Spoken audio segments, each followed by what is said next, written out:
Welcome in. It is the 5th annual Major League Soccer Trade Window Extravaganza here on Soccer Down Here. Jarrett Smith will be joining here shortly. I'm Jason Longshore.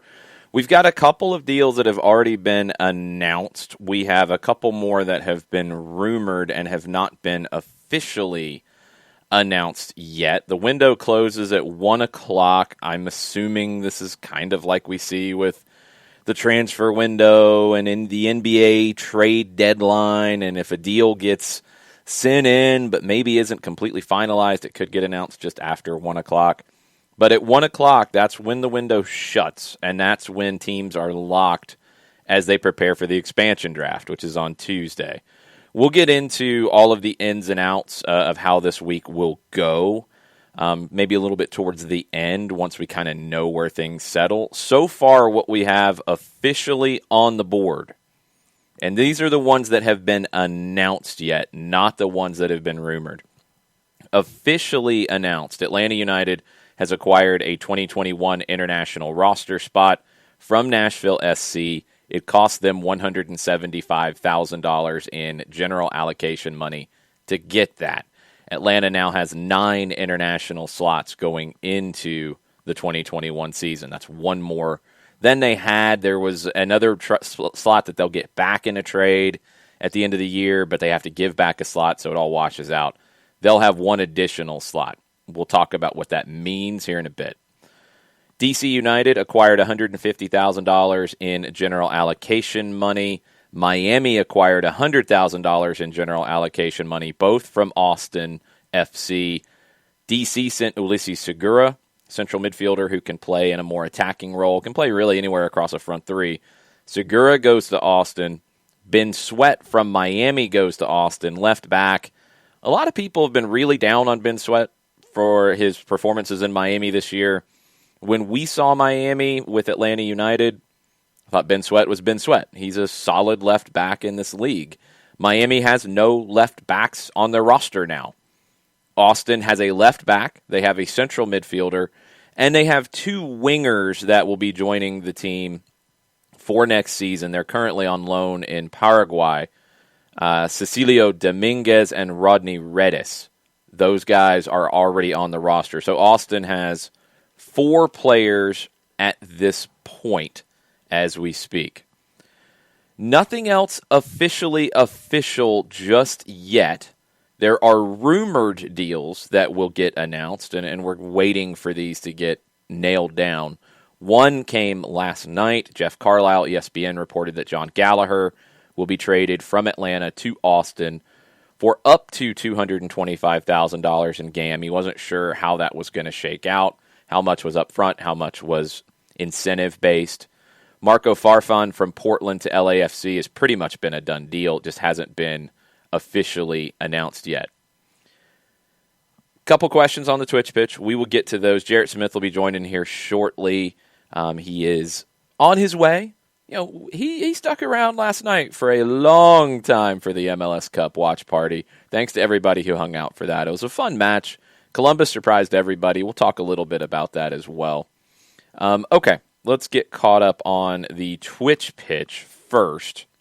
And if you have questions and you're listening on the app, if you're listening even later as a podcast, please go ahead and send them our way at Soccer Down Here. You can tweet them directly at me at Longshoe. You can also email us whenever you want, soccerdownhere@gmail.com.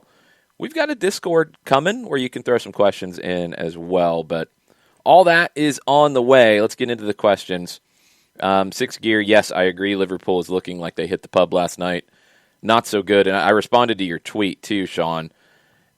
If that had been called a penalty on the field, I would have been okay with them upholding it through VAR. I don't think there was enough in the replay to definitively say it was a bad call. So I think it worked out right. They just took way too long to get there. Winter Wind picking up an international slot's a nice signal. I agree. I think it means you're looking to add some international players, which would be new players who haven't gotten green cards yet coming in from overseas. That is not a bad thing. When you look at the international slot situation, and this is at the end of last season, you had all 8 slots filled. The guys who are still going to be filling these 8 slots, which now you've added a 9th, Jurgen Damm, Fernando Meza, Marcelino Moreno, Jake Mulroney, Mateus Josetu, Anton Walks. That's 6. Do the math. That's 3 slots. You've got 3 senior roster slots open. Lawrence Weick, no longer with the team, was in an international slot. Manuel Castro was in an international slot. You have 3 international slots open right now. You have 3 senior roster slots open. Again, do the math. Could get interesting. Christopher Abel. All I know is we're in the CCL 2021, y'all, and I'm so excited we're going to win both CCLs. Sure, I'd love to see it. Anything can happen, right? Nobody expected Columbus to win last night. I just want to have some fun with it. The 2021 CCL, look, it's a bonus. It might end up being some of the only preseason games you get. We don't know what the pandemic's effects are going to be on preseason and setting up games and training camps and all these kinds of things. So you take them, you run. I could understand if you are Seattle and you're not happy about it because you lost an MLS Cup and you don't go to CCL. I could understand if you're Sporting Kansas City because you had the best record in the Western Conference and you don't go to CCL. Nobody else really has a gripe here. I don't know. I don't know what went into the decision. I'd like to hear the justification for it. But if you're Atlanta United, you take it, you run, you got a couple games on the books, cool. The international slots, Abby, every team that comes in gets 8 slots, and then you can trade them, and you're trading them generally for a limited period of time.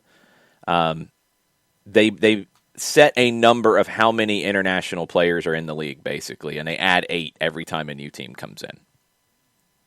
There's no max on what they can have. It depends on how many you can acquire via trades. But you start with 8. There's nothing about it. I hope that makes sense. Please, if there's any questions, ask me and we'll nail it down. But let's not make it more confusing than it needs to be. You can have as many slots as you can acquire. You start with 8. Atlanta United now has 9 for next season. They have 3 of those open. You can go add 3 international players. Full stop. Some teams trade for a lot of international slots. Some teams don't sign as many international players, or they get guys green cards. They don't count as an international anymore, so they don't need them. And they trade them and they get allocation money, which opens up their salary cap. So that's the way it goes. Hopefully that makes sense. Let's see. Christopher Abels. Wow, so Gallagher's worth more than Ben Sweat. Not sure how that happened. I don't know either, to be honest. And I think the number for Gallagher's fine. Feels about right. The number for Ben Sweat feels incredibly low. I would not have expected Ben Sweat to go for that low of a number. Kind of blown away by that, to be perfectly honest. We have an update. You're going to get used to hearing this. The Chicago Fire and Colorado Rapids have made a trade. It is maybe not the most exciting trade, but the Colorado Rapids have acquired the number 6 overall pick in the 2021 MLS Super Draft from Chicago in exchange for $125,000 in general allocation money. So Rapids got the 6th pick now. Chicago gets $125,000 in GAM. That one is on the books. Add that to the list. Okay. The college draft.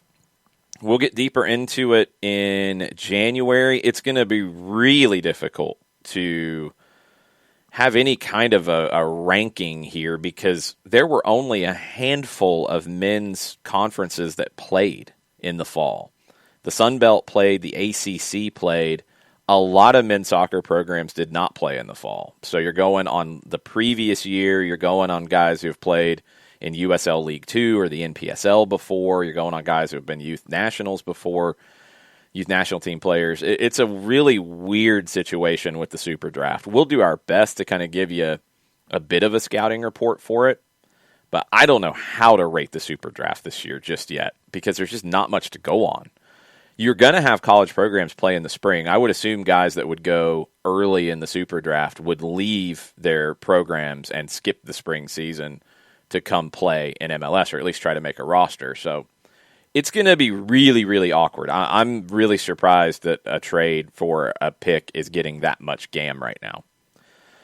Winter Wind, thank you. Lopez will be getting one of those international slots, so he goes into probably a senior roster spot, which is one of the 3 and one of the international slots. So 2 open, 2 to work, 2 senior roster spots. Good call. Shiva picked the Crew. Good job, Shiva. Absolutely. I did not see anything really from Schmetzer last night, Sean, other than he expressed why he went with the lineup that he did. There were a lot of criticisms of it. And basically, he's a loyal guy. He went with the guys who have been playing well. And he said that, you can blame me. He doesn't second-guess things. But if you want to blame him, basically, go ahead. It's tough, but I don't think the lineup was the issue. I think the quality of the performance was the bigger issue for me. And I don't think it's down to Kelvin Leerdam making it better, and I don't think it's down to Gustav Svensson making it better. The only question would have been if Nico Ladero had a calf strain, which is what was said after the match. If it had been full-strength Columbus, I think you would have seen maybe Seattle would have given them a little more respect. Maybe they hold Ladero for the second half, start Svensson, move Roldan up higher in the formation. That's the only thing I've really got. I don't blame Schmetzer for going for it, and if Ladero can only go 45 and he tweaks the calf, you want to run at Aiden Morse. You want to run at a team that is figuring out how to play without Nagbe and Pedro Santos. Aiden Morse stepped up to the challenge, and he was great. So it didn't work. But I understand the logic behind it. I don't think it was an illogical move. Abel says, I think the biggest benefit from us making the CCL is that we can start training camp earlier. Totally agree. That's one of the biggest things that jumped out to me is just you're going to get competitive games. You're going to get more training time. If the season starts later, and Don Garber kind of opened that door a little wider last night in his comments on Fox, you want as much training time as possible. You want games booked, and you're going to have CONCACAF games booked. You're happy with that if you're Atlanta United. 100% happy. The extra training because of the games being booked, you're very, very happy. Okay. We're going to keep hitting refresh. We're going to keep you up to date with everything as best as we can because things probably will be getting a little more hectic as we go, as we get closer to 1 o'clock and things start to get announced. I've got questions about what's going on in Miami. I've got questions about a few teams' rosters after going through them this morning and looking who's not coming back and looking who is. Looking at some teams that have holes, looking at some teams who have a lot of redundancy, some teams that I thought maybe would be active in the trade window. And we'll see if they end up being active. Just because we're getting late doesn't mean a deal hasn't already been done. About 46 minutes left in the window at the moment. We'll try to get a few more questions while we're doing it. Winter says, trying to remember, has the league collapsed everything into GAM, or are we still with the multi-flavor Garber Bucks? They collapsed most everything into GAM. The discretionary TAM that they added last year or the year before, I think it was the year before, the discretionary TAM that owners could pay if they wanted to that was not allocated by the league, that is still available to teams. All the assigned TAM that was handed out to the teams at different points over the years, that has been folded into GAM. I know this is all confusing. I really hope it gets better. Basically, what I'm trying to kind of shift the conversation towards a little bit, think of GAM as cap space. That's what it essentially is now. All of the general allocation money is cap space. So when you see a move like the rumored one with Atlanta United and John Gallagher, you are getting, don't think of it as you can replace John Gallagher with a player that makes $300,000, what Gallagher was making plus the GAM. Think of it as you have increased your cap by $225,000. That's ultimately what it can do, because you can spread it around. You could use it to buy down 5 people. You could use it to buy down 1. You could do whatever with it. It's cap space. The TAM is different now, and I think the TAM being what it is now makes a little more sense. It's a separate category now, and it's truly a separate category. GAM is cap space. So let's try to maybe make that make a little more sense with it. Okay. Chris, anytime I can get a solid left back for only $25,000 more than a super draft pick's an absolute steal. Could there be an unspoken agreement that Austin won't take a Miami player in the expansion draft? I would assume so. I would absolutely assume that's the case. even that, I still think it's a really low number in that deal. I think you could have got more for Ben Sweat. Pacine, welcome back, my friend. I'm glad you're doing well. Welcome home. Tiki Taka, do we have a top pick since we finished in the relegation zone? Number 5 in the Super Draft, Atlanta United will pick. And they can get a player that will contribute with that. There are players in the college game that can come in and contribute year one. Henry Kessler for the New England Revolution, excellent center back. Excellent. Daryl Dike, excellent forward for Orlando. It can happen. But for a team that could potentially look at maybe signing Machop Chol as a homegrown rather than using that pick, it's not an either or, you could do both, but you don't have a ton of roster space. Atlanta United could deal that 5th pick, and if now we know what the going rate is, 125, well, if you add 225 for Gallagher and you add 125, 150 for that pick if you want, you're starting to be able to add a more significant player if you want to.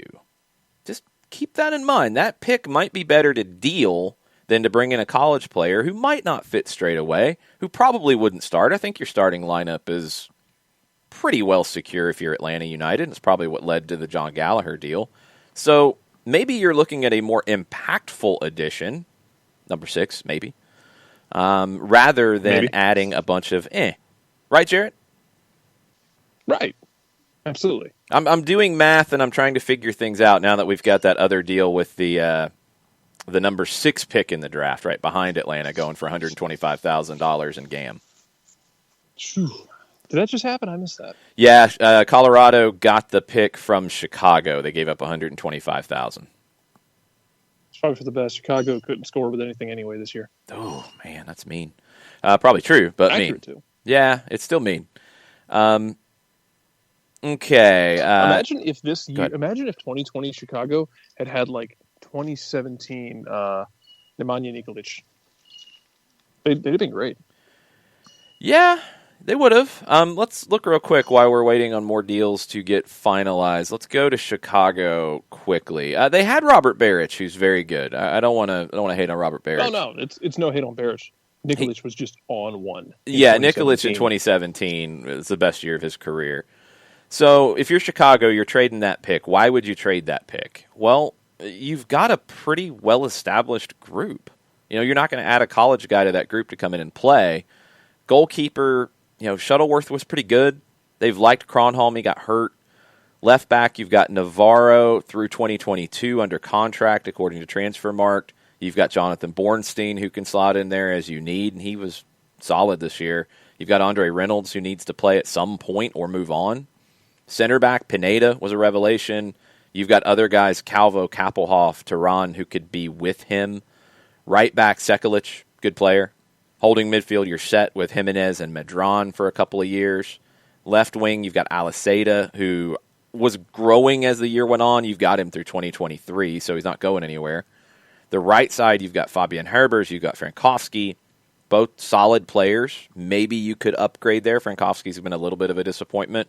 Herbers was really good, especially when he kind of tucked in as a 10. But you've also got Jordi Mihailovic in that role, and you've got Baric. There's nowhere for a college player to come in and play.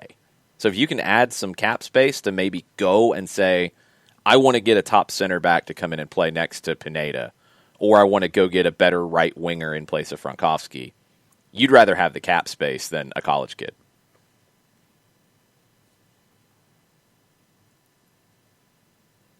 Jarrett totally agrees. I mean, there you go. No, I do, and I'm thinking like, is there anyone else we're missing? Because there's not. That's the Chicago team. I mean, it's a pretty solid group. It's a pretty solid group. If they put away chances at an even reasonable clip, they're okay. Yeah, and I think Baric can do that. I really do. I think they hit on some things late in the year that made them better. So we'll see how they evolve next year under Raphael Wicki. I mean, it's a tough year for him to be his first year with the club, and he's got a lot of rebuilding to do, and you have all the stop-starts and craziness. It's very, very difficult. People make me laugh sometimes. That's all I can say. Six Gear says, we are excluded from the expansion draft, and that is accurate because we lost a player last season. Atlanta United will not lose a player in the expansion draft. It would not surprise me if Atlanta was paying attention, though, to who was available in the expansion draft. And if there's a player they really like, they might say to Austin, hey, guys, we just did you a solid. You got John Gallagher now. You did us a solid, too, but we really like player X from Team X. Why don't you pick him in the expansion draft, and we'll give you some of that allocation money back that you gave us?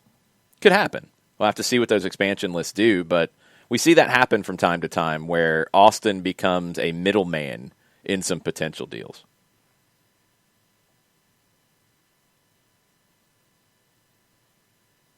Sorry, I've been muted and was like trying to talk over you.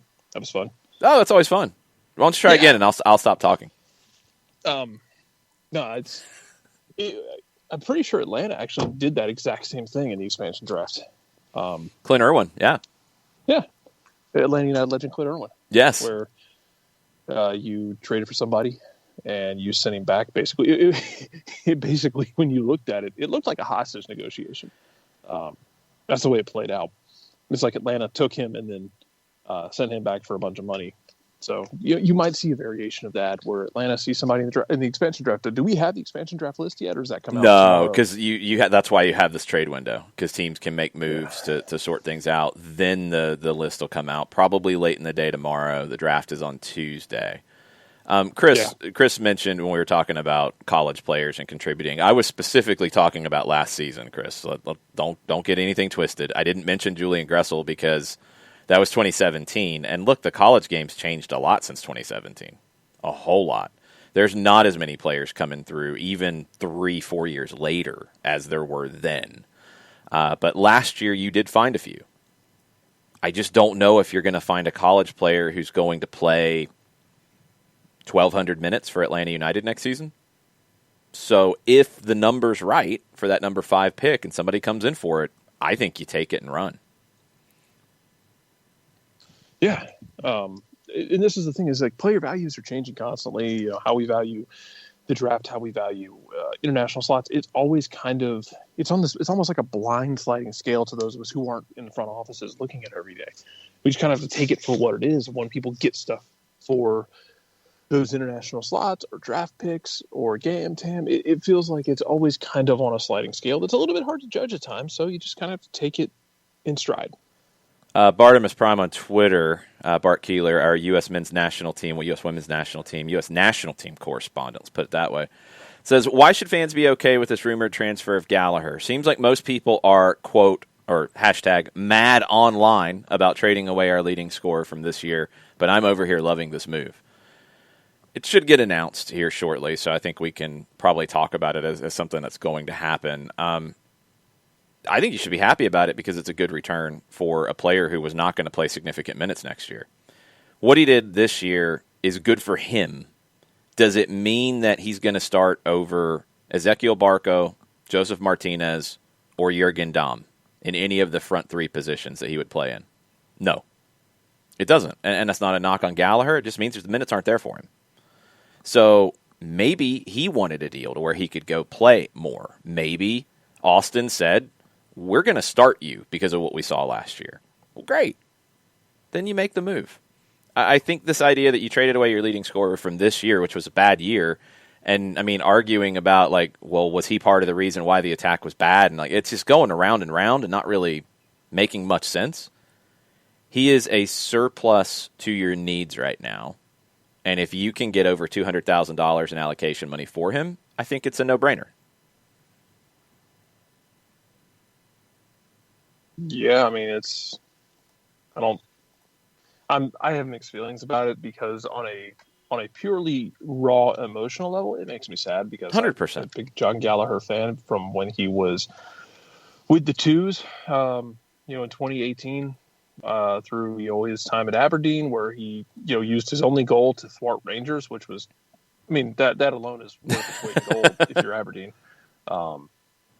And then to just really turn into what he turned into. It's awesome. It's also getting value for a draft pick And man, look in MLS. I mean, we know this. This isn't the NFL where your draft picks carry an insanely high value. A lot of them are very hit and miss, especially in Gallagher's case when he was taken in the second half of the draft in 2018, the second half of the first round, excuse me. You're not really expecting a lot out of those guys. And the fact that you had a guy who contributed at the MLS level, and where you were able to get something for him, that's great. And yeah, I mean, there's just no guarantee that you're going to actually have, room for him on the field in 2020 or 2021. Excuse me. I don't know what year it is anymore. Yeah, me either. Yeah, I agree. There's just not space for him. That's the biggest thing here. Harmless Bunny asks, Miami and Nashville rosters are eligible for expansion draft poaching. That seems not cool. That's how it goes. Atlanta was in that in 2018. Minnesota was in that in 2018 when Cincinnati came in. It's just the way the things go. It's just, or 2019, sorry. I'm mixing them up. LAFC when they came in 18. It's just how it happens. It's tough, but you're generally going to lose somebody that is not one of your regulars.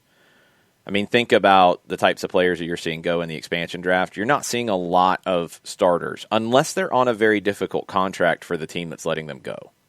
That's where you'll see some guys unprotected and almost like, we'd like to clear this cap space, but we've got them locked under a contract. So, if you have cap space, and you're going to have a lot more than we do, you can go ahead and take this player on. And you see that happen occasionally, but it doesn't really hurt the previous expansion teams too much in these situations. D. Graham asks about Generation Adidas in play for the college draft. By all accounts, it is. I haven't seen that it is not. That's another one that I think is kind of complicated because usually we see guys who had a good sophomore or junior year, every once in a while a good freshman year, want to leave school early, and MLS will sign them to a Generation Adidas deal, which makes it more tempting for them to be drafted. Occasionally, MLS gets it wrong, and they'll see a Generation Adidas guy not go until the second round. You get a lot of roster protection with a Generation Adidas player. It's going to be hard to judge that because you didn't have much of a season this fall. So I don't know what that looks like this year. It might be very small, but it could still be in play. I haven't seen it ruled out for this year is the best way to put it. They just might only sign one or two guys under a Generation Adidas program. We'll wait and see. I'm sitting here watching all of this, like waiting for the expansion draft to unfold, thinking for like a Miami who kind of underachieved. So we've been binging through The Office again, and all I can think about is the situation in The Office where they did the White Elephant Christmas, and he's sitting there with an oven mitt, shaking it back and forth, trying to get people to take this oven mitt off his hands. Just imagine Miami trying to see if they can get somebody to take players off their hands so they can kind of retool themselves. Yeah, they're a weird one when you dig into their roster a little bit, and we'll run through it quickly. Goalkeeper, is John McCarthy the guy, or are you going to go get one? Because you didn't keep Luis Robles. Center back, you've got LGP, you've got Nicolas Figal, you've got a couple young guys in Christian Macoun and Jairo Quinteros, who spent the year with Bolivar. Figal played some right back. Dylan Nealis you also have at right back. You don't have a left back, so that defense has a lot of work to do. Central midfield, you've got Blaise Matuidi, you've got Victor Ulloa, you've got Rodolfo Pizarro. Is that your three? Jay Chapman and George Acosta are there for depth, but that's not a ton of depth. You've got a couple of wingers, Pellegrini and Lewis Morgan, both prefer the left side. You can make that work. You've got Julian Carranza, Gonzalo Higuain, Robbie Robinson up top. You got options there. You got depth there, but you don't have a true right winger. You have one outside back on your roster right now. You have really one reserve central midfielder that has played in MLS in any significant way. George Acosta has not. You don't have a reserve center back who has played in MLS in any significant way. Macoun played a little bit this year. There's a lot of work to do if you're Miami, and Paul McDonough's gone. So Miami could be, in some ways, a new Cincinnati, where it doesn't get a whole lot better in year two because they made so many mistakes in year one that it just continues to compound on itself. It's totally possible. And it's funny you mentioned Cincinnati because I'm really curious what Cincinnati looks like. Going into next year, you've got Jaap Stam in place. Who do they find to do what needs to be done for them? How do they figure this out? They were able to make more moves than I thought they were. They cleared more roster space than I thought. They got 19 guys under contract going into 2021 right now. Okay. I do wonder how good they're going to be next year, and I want to see how Jaap Stam plays because, I mean, look, we saw this year where it's just like, hey, we're just going to bunker a lot, y'all. And then it came out a little bit as the season went on and they get more comfortable. I will never get over watching them play with 10 guys behind the ball when they had a man advantage against Atlanta United in Orlando, and they needed a golazo to win that game. My God. I will never get over that. Don't remind me of that game ever again. The best part of that game is that you missed the Vancouver-San Jose game to go to bed early just so you could call that game. Just so I could lose my mind the next morning. It was really one of the only times like I had to put the headset down and walk away at halftime because I was so furious at the way that game was going. No more about that. We're going to leave that one to the side. We're going to leave that one back in 2020 now that we are now in the 2021 season for Major League Soccer with this trade window. A question, and there's been a lot of debate in the Twitch pitch about Atlanta United's depth, and especially in the attack if John Gallagher is moved over to Austin. The way I look at the depth chart right now, and a lot of, look, this is my opinion on the way I see it. You've got up front Joseph Martinez. You've got, and yes, he's going to play a lot. You've got Adam John, who played over 1,000 minutes this year. He's under contract. You can like him or not. I don't think he's going to be here past 2021 because hopefully Jackson Conway, who is in his first year with the first team, will be that guy moving forward. Tyler Wolff plays up top as well. Eric Lopez plays up top as well. You got a lot of depth there. On the flanks, you've got Jurgen Damm, you've got Ezequiel Barco. Barco can play centrally if you play as a 10. That could work too. You've got Jake Mulroney for depth on either flank. You've got Brooks Lennon, who can play as a right winger as well if you want to move the pieces around. I think he could probably play on the left if he had to, as an inverted situation. You've got depth. I think Wolf can play on the flanks too. You've got depth there. Maybe there's other moves coming in those types of situations as well, whether it's international or whether it's homegrown. Machop Chol could be depth on the flank. Machop Chol could be that left winger. If you're looking at Gallagher as a left winger, Machop Chol could be a homegrown signing to replace that. So you've got some possibility. You've got some. I think it's a good point that GH is making in the chat. You're going to want to develop Wolf. You're going to want to develop Conway more than see what more development there is for John Gallagher.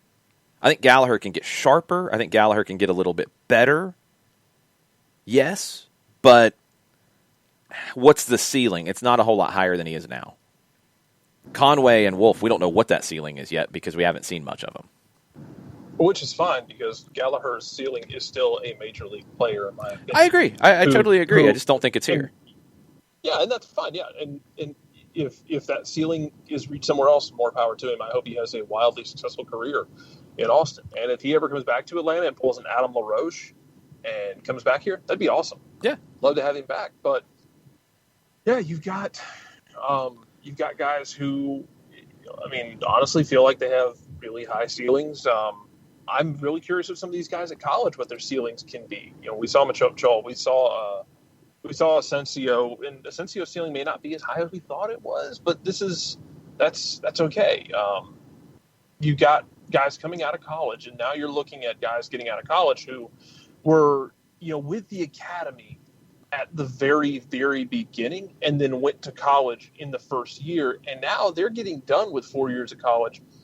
So these are going to be faces that if you were paying attention from day one, and it's okay if you're not, no judgment either way, whether you were or weren't, but these are guys who you might have seen on day one in the academy who are now going to be done with college, and we're going to see where they stand after 4 long years of that. And I want to see what they look like, not necessarily just for Atlanta's sake, but for their sake to see what kind of player they can be. Are they going to be guys who can play in MLS, in USL Championship, USL League One? Do they go overseas? That sort of thing.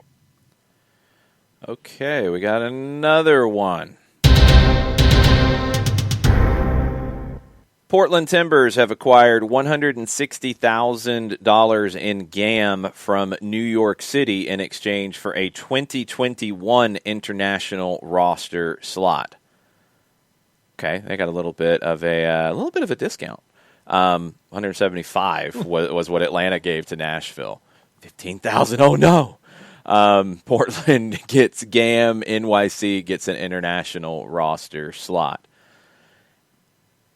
Portland is kind of what they are right now. You know, going through their roster, they've got a ton of guys under contract.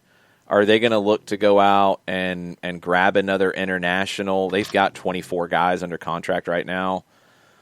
I don't know how their full international slots in front of me, but maybe they feel like they're pretty much settled. New York City, they've got some holes. They've got some holes in this group. The backline's good. The midfield is pretty good. Left wing, you don't really have a true left winger with Matrica gone. So my guess, off the top of my head seeing this, is that they're going to go out and get an international left winger. That's kind of where my head's at for NYC. Kind of along those lines, Gustavo's with us from Buenos Aires. What's up, Gustavo? Hola, Gustavo. Says if Heinze is confirmed, he will develop Conway for sure, but will still want to bring in another goal scorer independent of the position to supplement Joseph. That's a question. That's what we talked about last season coming in, was you needed that Tito Villalba, you needed that Miguel Almiron type of production. Like a 10-goal guy is what you're looking for. Could that be Jurgen Damm? Could that be Ezequiel Barco? Could that be somebody else playing minutes? It's not Gwen. Gwen's trying out for the job. It's not going to be Gwen. But could you go, especially on that left wing, because we know Barco's going to go on at some point to Europe.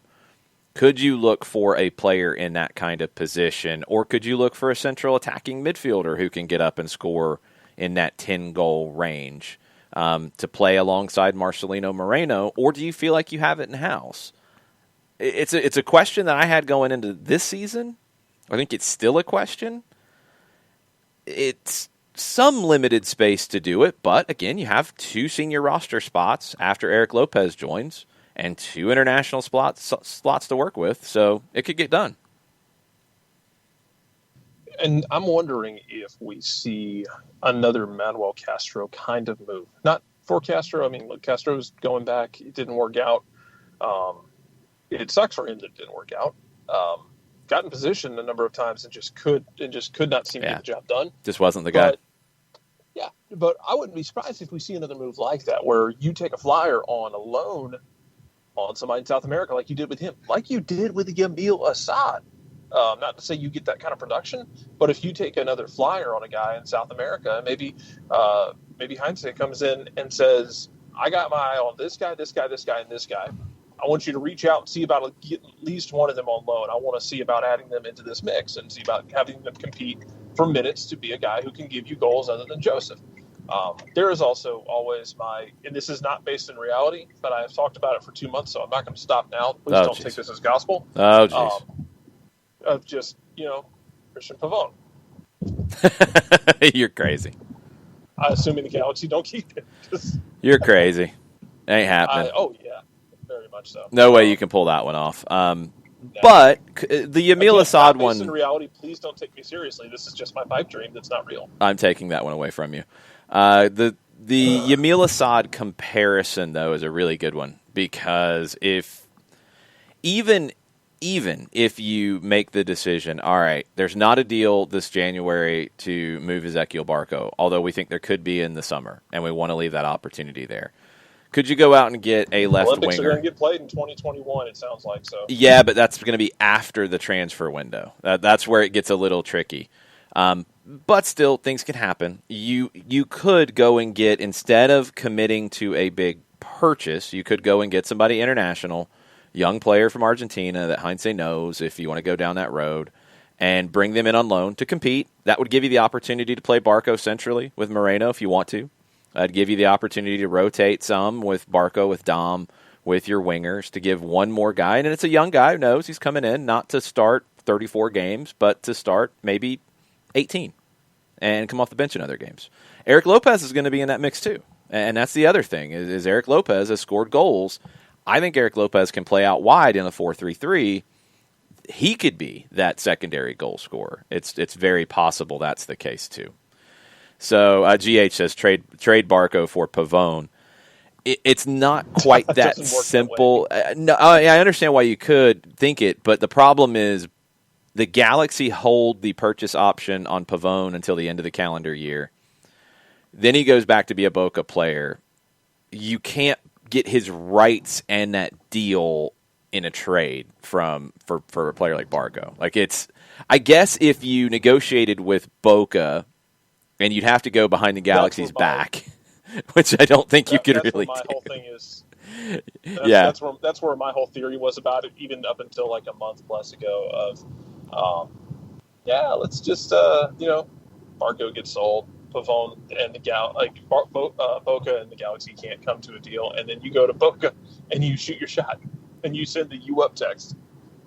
Yeah, I mean you'd have to go behind the back, get a deal done. Yeah, and you would have to clear Barco off the books and send it to Europe to do that. It's not going to happen. The timing doesn't work. No. Abby asked, "That'd be amazing, though, too. Like the power move of taking a $15 million player away from the Galaxy, though, would be something amazing. It would be pretty funny." Abby asked if we have the most Argentines in the league already. I don't have a list of that. I'm not sure. We have 5. It's like Portland's got a few. Yeah, we have 5 currently. Portland would be in the mix, but I don't think they have 5. So it would not surprise me if we added a 6th or a 7th, but it also wouldn't surprise me if you added not an Argentine from the Argentine League, but a Paraguayan or an Uruguayan or a Colombian. You know, there's other players who play in Argentina that if Gabriel Heinze is the guy, that he would be very familiar with, and he might have had on the list that he was hoping Velez could get. Well, maybe now he brings that list along and he says, hey, I like this guy. He plays at Estudiantes or he plays at, Patronato. So we'll see what happens. It's going to be interesting. For me, the 6... him coming with a list. I just picture him coming in with a list and then looking at him going, we can afford more than this, right? Maybe. You got a shopping list. Well, I mean, when you compare what, say... Velez might have spent versus what Atlanta United might be willing to spend. Yeah. He might have brought a list for the Dollar General when, he can go to Lidl. The problem is you are going to have some cap issues. You are going to have some limitations because you've got your designated players right now. There's been speculation that they've been up against the cap. I don't think they have a ton of room. Now, you've made some room with some of the players that are not coming back. You could potentially make some more room. You're adding some allocation money, which gives you more room. I just don't know if it is really like, okay, wow, you could go get a World Elite 6 and a World Elite left winger to be the next guy if you want to. I don't know if you have that much room. I think it's probably you could get a MLS All-Star Best 11 level 6, and I think that's the number 1 priority. And then you could get a left winger or a 10 with a lot of promise that you think could grow into a player like that, but isn't there yet. And that might come on loan first. Yeah, that's fine. That might be how it has to work. That's my rampant speculation. You had success with a lot of deals in that sense in the past, so you might go down that road. We'll have to see, though. And we'll have to see, we're going to get 15 minutes left in the window. Yeah, and there's 2 deals out there that have not been officially announced from what I've seen. The John Gallagher deal with Austin has not been officially announced. It was reported by Jeff Carlisle of ESPN last night. And the Marco Farfan deal that was reported, honestly, a few weeks ago and was even talked about on the U.S. men's national team match as done, with Marco Farfan going from Portland to LAFC. I'm double-checking to make sure I didn't miss anything on the Farfan one because everybody just assumed it was done, and it hasn't been announced today, so I guess that's still out there, although nobody's expecting it to not get done. The Gallagher one is a fairly new report from last night and waiting on some confirmation there to see what happens. Carlisle's pretty good. He usually doesn't go with anything like that if it's not going to happen. Maybe the number's a little bit different, whatever, but he's usually pretty solid about what he puts out. So there's 14 minutes left in the window right now. It will close at 1 o'clock. After that, rosters are locked. Teams that are going to be part of the expansion draft have to send in their protected lists, I think by the end of the day today or by a certain time early tomorrow. They become public tomorrow, 24 hours before the draft. The draft is on Tuesday for Austin FC. It will probably spark more moves. We've seen this happen plenty of times. And then free agency opens, and the waiver draft is Wednesday. And there's possibilities there. All these lists come out about 24 hours before the actual draft or free agency opens. So we have a pretty good sense of who would fall into what, but there's always some surprises with somebody who would sneak into the reentry draft instead of being a free agent, or somebody who would qualify as a free agent that we thought would have to go through the reentry process. That stuff comes out a day ahead of it each time, so we'll definitely update it and look through it and see who could be a fit for Atlanta United, who could be a surprise, who could be a fit for different places. Because there's a number of teams who, I mean, we've mentioned the LA Galaxy a couple of times, Jarrett. They've only got 13 guys under contract for next year, and it's paltry. You know, I mean, you got a left back, you got center backs, but you have no depth. You have a right back. Your back line is pretty good. You've got Jonathan Dos Santos and Sebastian Lletget and Efrain Alvarez as central midfielders. Pretty good. You have no wingers. You have Chicharito. You don't have a goalkeeper. So, I mean, at a minimum to start next season, if you're the LA Galaxy, and you still need a coach too, by the way, you need a goalkeeper. You need, if you're going to play Efrain Alvarez, which I think you should, you're going to need a left wing, a right wing, just to start. That's just your starters. That's not even getting into depth. You need 3 starters minimum, probably 4, maybe 5. And that's the LA Galaxy, one of the heavyweights in the league. But when's the last time we were, I mean, in spite of all this, when's the last time we were able to sit there with the Galaxy and say, wow, they have a defense? It's been a while, and it almost feels like this is the monkey paw for them, where some Galaxy fan wasn't paying attention, grabbed the monkey paw and said, I wish we had a defense. The monkey paw curled, and then, well, you have a defense, you just don't have anything else. That's a classic Jarrett Smith-ism. It's probably been since Bruce Arena left. I mean, when Bruce Arena left after the 16 season, they have not been anything remotely close to great since. They got into the postseason one time, and LAFC knocked them out, and that's been it. They've been really bad at times, just moderately bad at times. It's shocking that it's been that way for 2017, 2018, 2019, 2020. Six Gears wondering where you're driving to, Jarrett. We are driving to Southern Bell Farms, just to go out, just get out of the house for a day and socially distance from the universe. So if we don't go to the farm itself, we'll just go out and find a field somewhere and just walk around and play and just, get away. How's the training for Ivy to be the first flying 8 in U.S. women's national team history? Very right foot dominant. That's okay. It loves nutmegs. Oh, like that. Maybe a number 10. Loves to nutmeg you and then scream "Olé" in your face. Oh, maybe a number 10. Maybe a winger. Maybe a dynamic winger. There's a lot of that.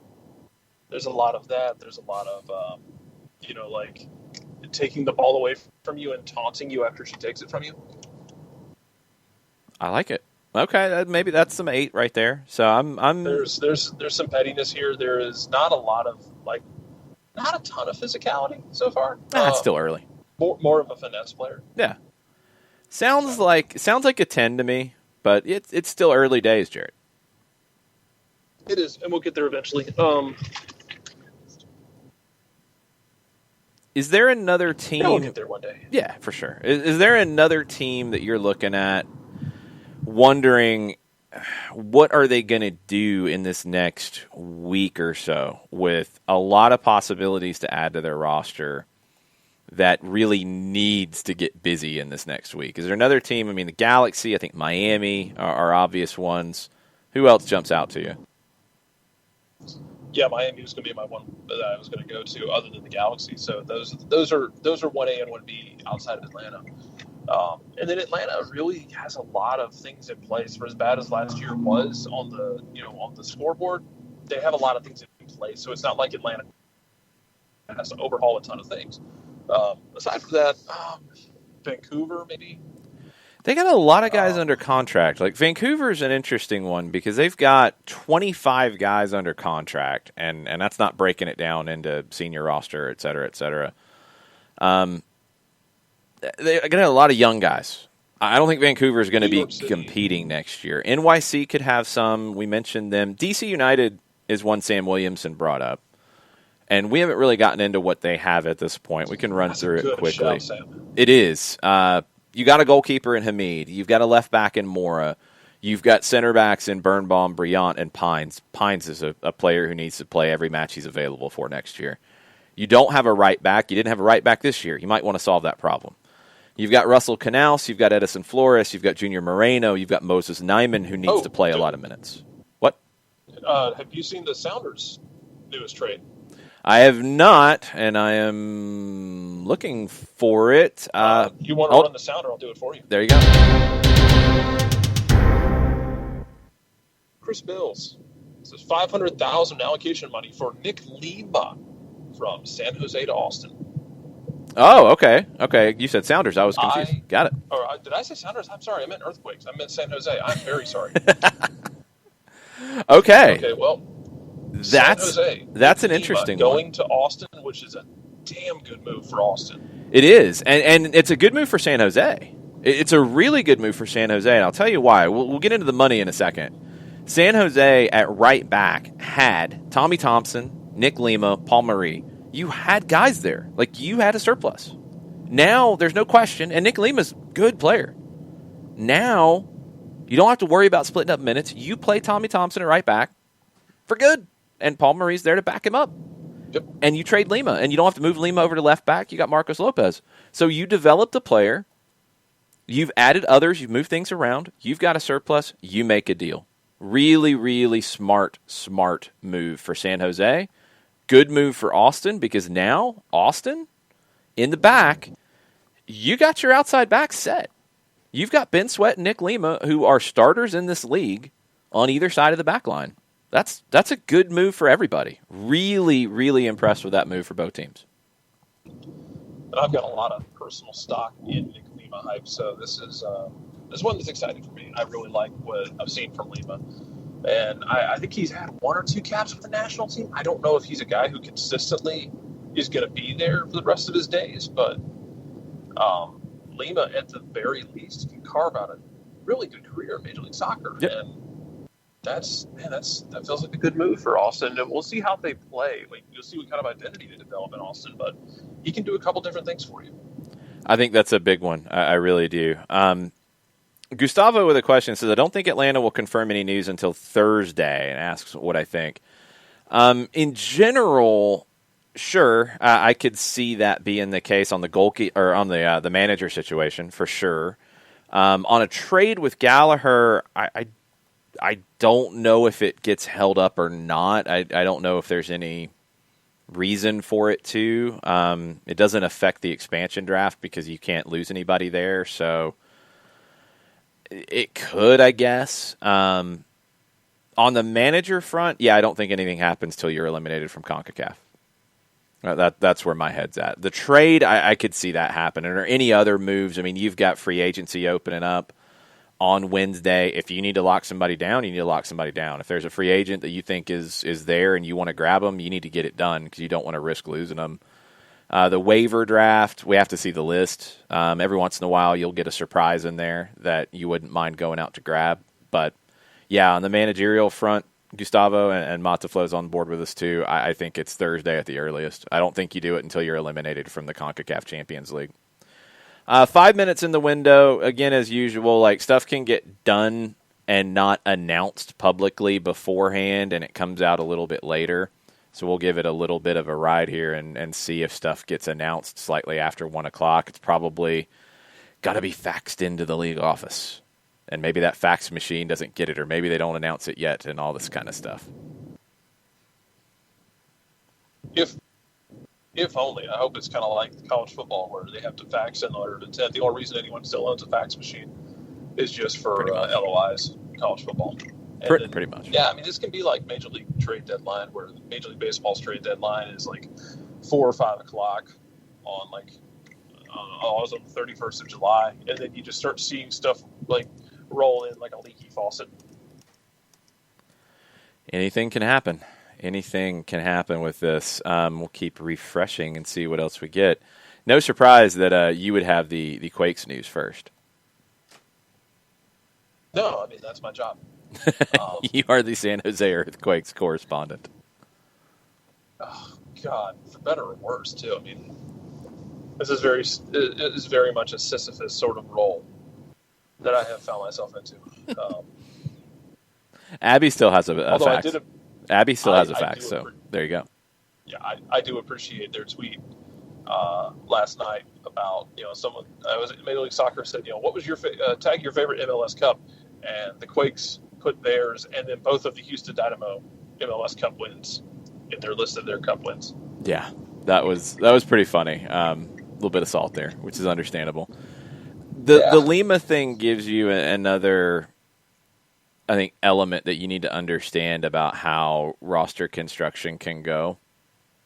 So Lima was a player that was developed at San Jose. And, okay, they developed him. He didn't get sold to Europe. That's fine. You still got $500,000 in cap space for a player you developed. That's good. Not every player that you develop has to go up to another league, as most people look at it. You go to Europe, they went up. That's an upgrade. They can go sideways, and you can get assets for that player. And that's what San Jose did here. And that's another part of why you invest in academy, why you invest in young players. You need to play them and develop them so they can become assets for you.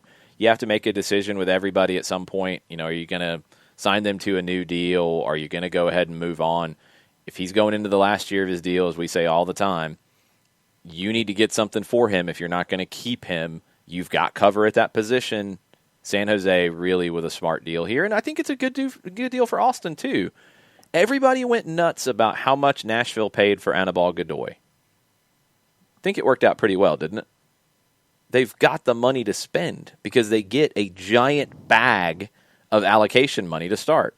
They have more than anybody else would have. So they can spend a little bit more to get a player that they value. And when you're going into this season, and you've looked at what Atlanta did with their defense in year one, you looked at what Nashville did with their defense in year one, and you look at what Minnesota and Cincinnati did with their defenses in year one, you need to invest in the back line. And Ben Sweat and Nick Lima give you solid outside backs. Go get at least one center back who has experience in this league in the expansion draft, in the waivers, in the reentry, or free agent. Boom. You're going to be in good shape if you're Austin defensively. Then you've got Cecilio Dominguez up front. You add other pieces to that, Austin can compete.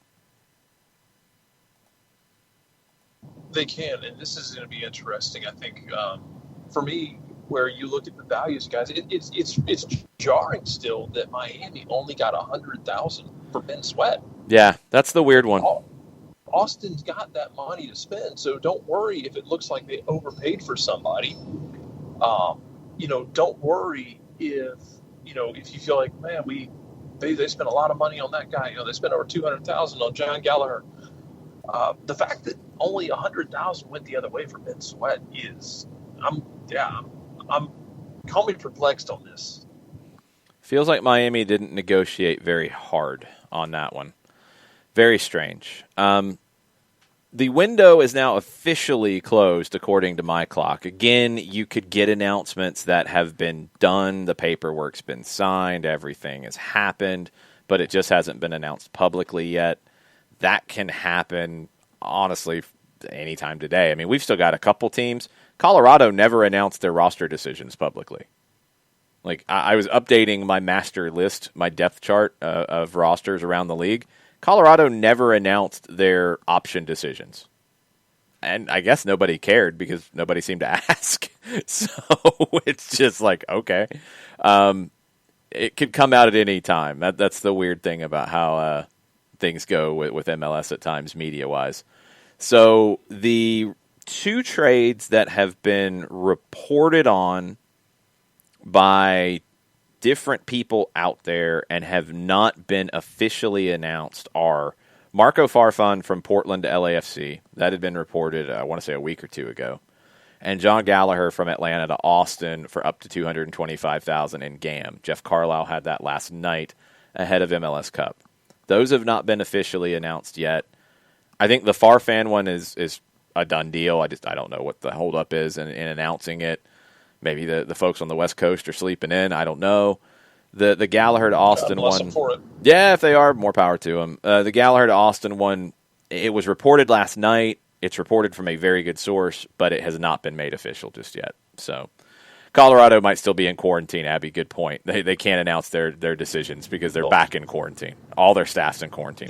They're in quarantine, and they have the literal plague around the stadium. Yeah, I don't know if the plague broke out with the Prairie Dogs this year. We didn't have fans to worry about at Dick's Sporting Goods Park, so you didn't have to prevent things from happening because of the Prairie Dog colonies infested with the plague, which is a real thing that happens around Colorado. It's amazing. It's something. We have not seen anything there just yet. Haven't seen the Atlanta-Austin move announced. Haven't seen the Portland LAFC moves announced. So we'll give it just a couple more minutes, Jarrett. We talked about some teams that need to get busy in the next week when they have an opportunity to get some pieces from around the league. Who do you think is pretty well settled going into 2021?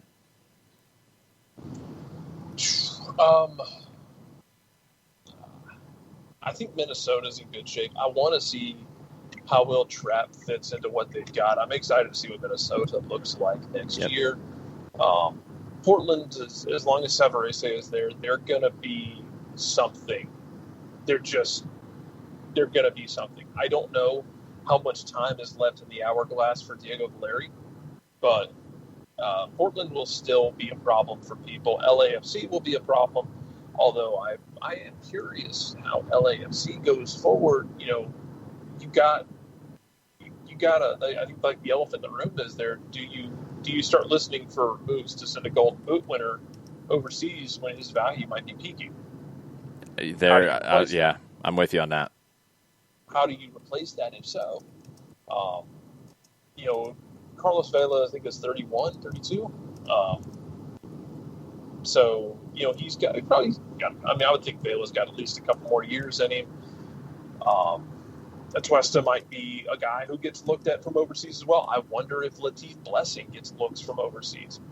You're getting into the situation, I think, now for LAFC that Atlanta was in, where you're starting to see some of those first guys from your expansion era kind of be up for, up on the meat hook. And you're going to either have to make some decisions. Whether they're tough or easy for you remains to be seen. As they sit right now, LAFC will still be a problem for people. Everyone except Seattle, apparently, because Seattle just doesn't give a damn. And they just knock LAFC around like it's no big deal. Aside from that, I like Dallas for next year, just because Dallas is they are just that homegrown machine. I think Dallas is a more steady, less spectacular version of what we might have thought Red Bulls were gonna be after the 2018 season, when they're just plugging guys in with that amazing run they had in 2018, and it just hasn't really turned over. Armas is gone. You've got a new manager. I want to see how that goes long term. We talked about this last night with Columbus and with Seattle, and I'm very curious, I guess, what Seattle looks like, because both those rosters are older. How do those rosters age, and when do they make the moves to start kind of changing parts out? Because we talked about, if you go into a season with an older roster, you might be doing fine, and the age of that roster might not show until August, and that's terrifying. Because it might have been a mistake. You won't know it's a mistake until 2/3 of the way through the season. There's not a lot you can do with it at that point. Now, I'm not saying those rosters are going to be a hot mess and they'll fall apart, but the biggest thing on those two is we don't know what decisions they've had to make. We don't know yet. Columbus is doing some media availability right now after winning MLS Cup last night. We don't know who has an option decision. We don't know who is out of contract. We don't know what things look like there just yet. We know Nico Ladero is under contract through 2021. That's one thing that came out in the last week in conversations here. But we don't know what the rest of it looks like. You mentioned Minnesota, the Western Conference finalist who was knocked out. They've actually got more turnover than you would think, or potentially more. They're in negotiations with 6 guys about potentially bringing them back. And they're important players. Kevin Molino is the most important, I think. Osvaldo Alonso, very important. Luis Amarilla, very important. Marlon Hairston, Ja'Cory Hayes, Brent Kallman. They're in negotiations with all of them. Some would become free agents. Some would go into re-entry or waiver situations. I think maybe all would go into re-entry at a minimum. Amarilla is on loan from Vélez Sarsfield, so they're negotiating, I guess, either a different purchase price or an additional loan. So Minnesota could look more different than we think. We go over to the East, and New England, who was the Eastern Conference finalist who was knocked out, pretty well settled. I think they're one of the teams that is pretty solid. You know, the guys that they have lost, not major contributors. Trying to find one that it really worries me that they don't have back. I don't think there is one. You know, they could upgrade the central midfield, but New England is pretty solid. I'd like to see them make upgrades to the point where they're not relying in big games on Bo and Heel to have to be on to have a shot. Yeah, it's tough. Most teams do that, though. Said than done. I know. Most teams, you know, you're relying on a couple guys. You'd like to have that third wheel who can extend it and give you more options. You would. And I think if you're looking at a position for them, it's probably the left wing. If you get back to the way that I think New England can be their best lineup with Butner at left back, Farrell and Kessler at center back, Brandon Bye at right back, get DeJuan Jones back up to right wing, you need that left wing to pair up with Carlos Heel in the middle, with Caicedo and Caldwell or Polster as your central midfield, and up top, Boxa, who I think is okay. You know, if you can get a better forward, maybe you go that way. Bo could be that by himself, or you could say, you know, let's play Heel on the left wing, in air quotes, and you know he's going to tuck inside. Like, they're pretty well settled, but I think they also could be listening to options out there as well. They're not in a desperate situation. That's pretty good. As far as the other Eastern teams go, quick hits, Philadelphia, I feel good about. Just Jim Curtin seems to have everything in a good place.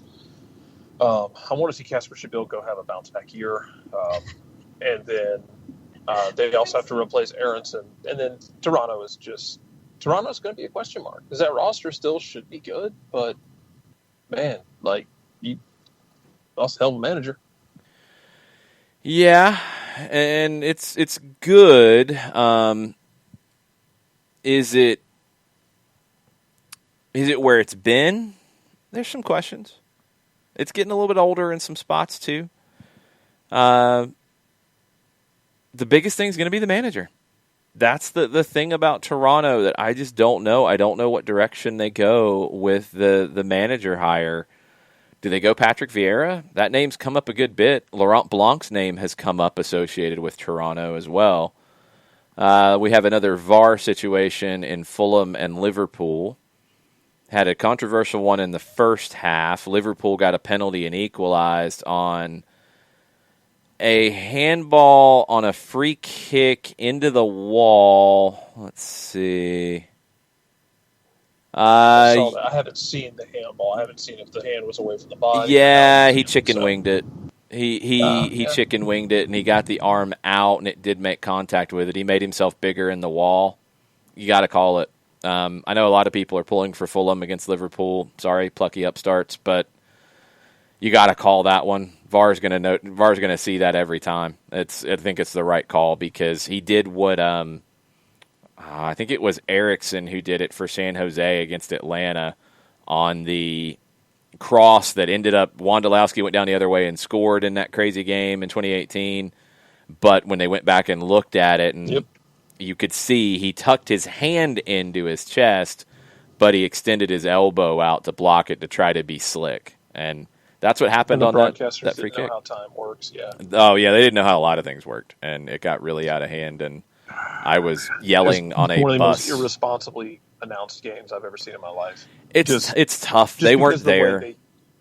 Just because the way, but that not being there is one thing. Right. Not understanding the rules and then pushing a narrative that was patently incorrect is a whole nother level of irresponsibility that I can't excuse. I understand not being there and being confused in the moment, but then not understanding how time works and how VAR works was just not that was not excusable to me.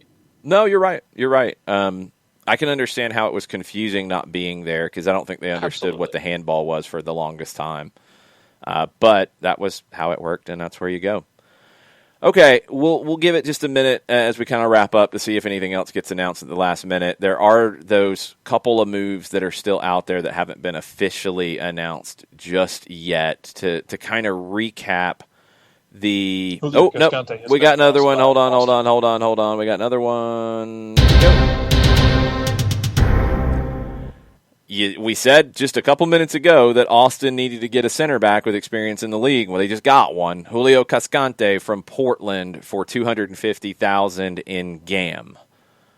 Austin now has a back line with Ben Sweat on the left, with Nick Lima on the right, with Julio Cascante in the middle.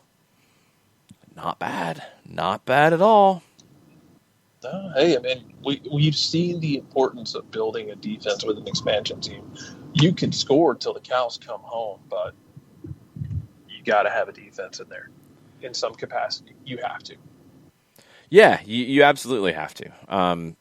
I think you have to build that way if you're building an expansion team. It's the smartest way to do it because you can get good defenders in the league in these kinds of situations. You have to start there first. You can go outside the league and get your wingers and get your number 10 and get your forward if you want to. You can get defense within the league. That's where you can use a lot of that allocation money that you get. It's a smart thing. Shiva says Austin's doing a Nashville thing. They're doing an Atlanta thing too. I mean, go back and look at Atlanta's first year of defense with adding Michael Parkhurst, with Greg Garza, in the U.S. men's national team pool at the time. Tyrone Mears was coming off winning MLS Cup. Going to get Leandro Gonzalez-Perez, which was the biggest risk at that time, and it worked out really well. LGP was not a regular in Argentina at that point. You added him, that's a top back line. Mears kind of tailed off. Anton Walks turned into a starting right back at that time. Got really, really good. When Garza went down with issues, Chris McCann could step in on the left side and give you options. You had a really good defense for Atlanta in year one. Nashville built through their defense because they didn't have those attacking pieces that Atlanta added on top of a defense, but both did it in a different way. Nashville set the new bar. Austin is setting a good bar. Those three are good additions on that back line.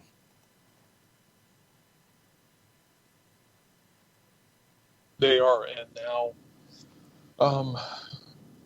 I want to see what they do in the expansion draft, because this is just making moves in this window. You still have an expansion draft. We're going to see, I assume it'll be tomorrow, the names that will be available for them to grab.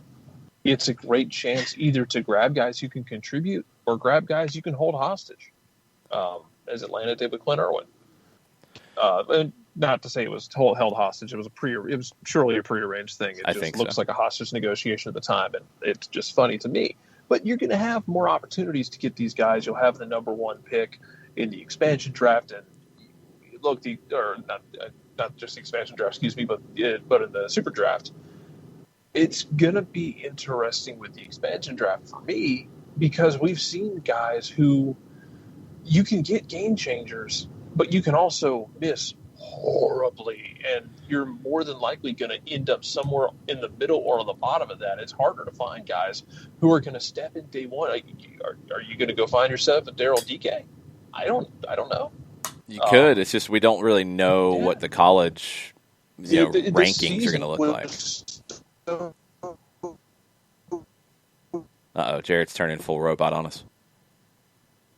We probably. It's going to be interesting on the college side. I don't know if you can really count on that this time.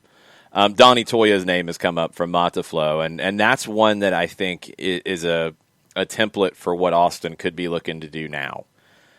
That was the number one pick in the expansion draft. That was set up to go pick him because Orlando wanted him. And Orlando was going to give up their draft pick that you turned into Julian Gressel. It worked out really, really well. Austin, once those lists come out, Austin will go into the MLS soccer director's WhatsApp and say, who you like? And see what kind of offers they get. And they could, seriously, go grab 5 players that other teams want, and they could add in some allocation money, add in some international slots, add in draft picks, add in whatevers. It could get really, really interesting because Austin's got a nice little core they've built here today and in their previous signings with Cecilio Dominguez and Rodney Redis. Yeah, I mean, would you be overly shocked? And let me preface this by saying I have nothing to back this up, and I'm not saying this will happen. You could convince me Atlanta puts their pick up for sale for more TAM player, whatever. Well, no, if there's a pick, that's the thing. Like I think I know what you're getting at. If those lists come out and let's say there's a player that's available that Atlanta can fit under their cap, that is an international that they can handle, that they really like, because we don't know what the lists are going to look like. A team might be trying to slash their salaries. If there's a pick out there and Atlanta wants them, they could call up Austin and say, hey, pick this player first, trade him to us. We're going to give you X, Y, and Z.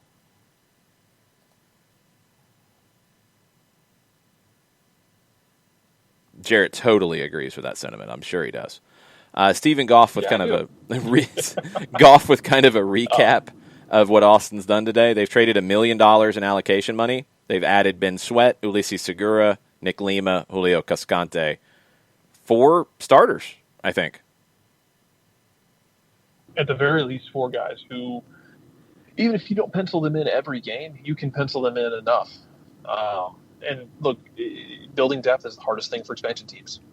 It just doesn't happen. It's so hard to do it year one. It's so hard to hit right on. It's hard enough to get right for a starting lineup, much less getting it right for depth. I mean, you're not going to have that depth most likely. And 2021 is shaping up to be another weird season. So who knows what it's going to look like. Could be. Absolutely could be. One nugget that Tom Bogert of MLSsoccer.com is reporting on that Cascante move could go up another $50,000 in GAM in performance-based incentives. So it could go from a $250,000 deal to a $300,000 deal. There are comments in the Twitch pitch about what's next for Paul McDonough now that he's out of Miami, and could he come back to Atlanta? He could. He'd have to accept being kind of where he was in Atlanta, and I don't know if I don't think they've really exactly filled that role. I think they've kind of changed the role a little bit with Jonathan Spector on board and maybe adding others in the scouting department. I don't know. I don't understand some of the takes on Paul McDonough to be honest. I think Paul was a good fit in the team that built Atlanta United.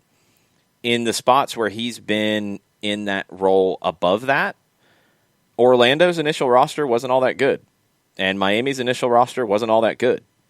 So I think Paul is a very good addition to a front office, but is he a GM on his own? Maybe not. And if he wants to make that decision to come back and be part of a team decision-making process, then that's a different conversation. But I think and I don't know why it is, to be honest. I don't know where it's come from, but he was in Orlando for the year ahead of their first year and for 1 year in their first year in MLS. So he was there last year in USL, first year in MLS. Was here as part of the build-up process in 16 and 17, left in the middle of 18, went to Miami and had 2 years to build that team, and it just wasn't very good. There were things that made it harder. I think he ended up having to do more on the business side than maybe he planned on. The stadium was a very big challenge. He couldn't get the big signings in early enough. Don't know if that's on him. Don't know if that's on the market. Don't know what that is. But there's an expectation that he is a top GM in this league, and I don't know if it's been there yet. I think where he's had his biggest success, he hasn't been the primary decision maker. So we will see. I don't know where the mastermind part comes from. I really, truly don't get that. Final thing, as we are going to shut it down on the 5th annual MLS Trade Window Extravaganza. We're doing this next year, right, Jarrett? Oh yeah. I mean, this is going to happen until the Earth is engulfed by the sun itself, or until we don't have a trade window the morning after MLS Cup. I feel like we should still do it then too. Probably. Just jump on and talk about stuff just in the vacuum that it is. I mean, in 2016, it was crazy excitement because it was the first trade window for Atlanta United. They were busy. They made a lot of moves. We were pumped. We did a very long show that day. 2017, there was movement. I remember LAFC, was going into their first year. There were things moving. 2018, obviously, it was after Atlanta United won MLS Cup, so it was a lot more of a celebration kind of show. Last year, you didn't have a ton of moves, but I think there was a lot of excitement with Nashville and Miami and what they were going to bring. This year, the biggest thing I take out of it is I think Austin has done a really good job today. I think they have set themselves up with a nice, solid platform to build from. Oh, we got another one. Every time I try to shut it down, we get something else. Christian Dyer, Columbus Crew's Hector Jimenez is going to Austin FC. Sorry. What are your thoughts on Hector Jimenez going to Austin FC, Jarrett? 32-year-old can play either fullback or on the wing, per Christian's comments, and that feels like insurance, where you can play him in that fullback role or play him out on the wing and get him up the field. But I don't really have much in the way of thought on it, honestly. But that's Columbus moving out an older piece. Yep, he's been there for a long time too. He joined the Crew in 2014. 176 games in MLS. He only played 8 games this season, only started 4. There really wasn't a spot for him. You get anything for him, it makes sense if you're the Crew, because you've gotten younger with the left side especially. You added Chris Caden, too, who didn't really play a lot this year because Harrison Offal was so good. He's redundant, so you get some kind of resources for him. That's another. Now Austin's got depth at outside back because he can play on either side. So now you got Ben Sweat on the left. You got Nick Lima on the right. You got Hector Jimenez, who can play on either side and be a reserve. He could play in the middle in a pinch. Even better. Even better for Austin. I was just giving him a big shout-out, and they just one-upped it. Nice work. It's good work. Weston McKennie with an assist in Serie A for Juventus to Dybala, who just gave up a goal like 5 seconds after that. Oh, good times. Good job, Juventus. That's not good. That's a little disappointing. No. Caleb Porter just said in Columbus's media availability that he has not slept since last night, which I can't really blame him. That's believable. Yeah, that's totally believable. I think he had a really good time last night in some form or fashion. I'm sure he did. All right. Well, you want to shut this thing down before another deal happens? Yeah, we will try to shut this down again, but we'll keep refreshing one more time. Here's what the schedule looks like for the next couple of days. We are live in the morning, and we'll try to see what happens with the John Gallagher potential move. That has not been announced yet. Could still happen as we're finding out, but that has not gone down yet. So that's the biggest one overhanging everything for Atlanta United. We'll update you on any other Gabriel Heinze potential rumors. There more pictures keep coming out of him having probably asados or having drinks with old friends. Javier Mascherano hanging out with Gabriel Heinze. It's good to see. If he wants to come to Atlanta, not opposed to it. I kind of like this idea of maybe a Will Riley learning from Javier Mascherano or Fernando Gago or both. I'm in. I'm excited. Terrifying. I'm down. We'll keep you updated on that. We will get into CONCACAF Champions League this week, too. So Monday, normal show, 9 a.m. till 11-ish. Then 7 o'clock, soccer over there will not start live. We are doing trivia for Soccer in the Streets. I would love it if you guys can join us for that. All you got to do is make any kind of donation to Soccer in the Streets, whatever you can afford to donate. That's at 7 o'clock. Kevin Egan is a quiz master this time around. Andy Bunker from 92.9 The Game is going to be a quiz master this time around. I will have the pop culture round for you and blow your mind with some ridiculous trivia that you can then go tell your friends about. That'll run till about 8 o'clock. 8:15 soccer over there to recap everything from around the world, like Fulham getting a 1-1 draw with Liverpool. That has just gone final. And then the rest of the week will be pretty normal. So it's going to be busy. We've got an expansion draft on Tuesday. We've got free agency opening up on Wednesday, a waiver draft, a reentry process. There will be movement. So stay tuned to everything we're doing here at SDH. I agree, Mataflow, and you get the final word. The asados with our potential new friend, Gabriel Heinze, hopefully they don't have any of those COVID-19 Uruguayans involved. We don't want that. We don't need that. That'd be very bad. Don't share the mate, guys. Please. Don't share it. Thanks for hanging out. Thanks to everybody who hung out last night with us as well. Jarrett, thank you as you're in transit. No, we're here now. Okay, well, cool. Well, we will do this again next year. I guess we will. Because there will be another trade window. Does Ivy want the last word? Ivy, do you want the last word? What's the last word? Olé. Okay. You don't know? You don't know? What's the last word? I don't know, honey. That's a perfect way to end it. Hey, what's this place? This is the same question I ask all the time about Major League Soccer. What is this place? Yeah, anyway, that's totally accurate. Hopefully she nutmegs you about 5 times today, Jarrett. She will. All right, thanks for hanging out, y'all. We will see you tomorrow.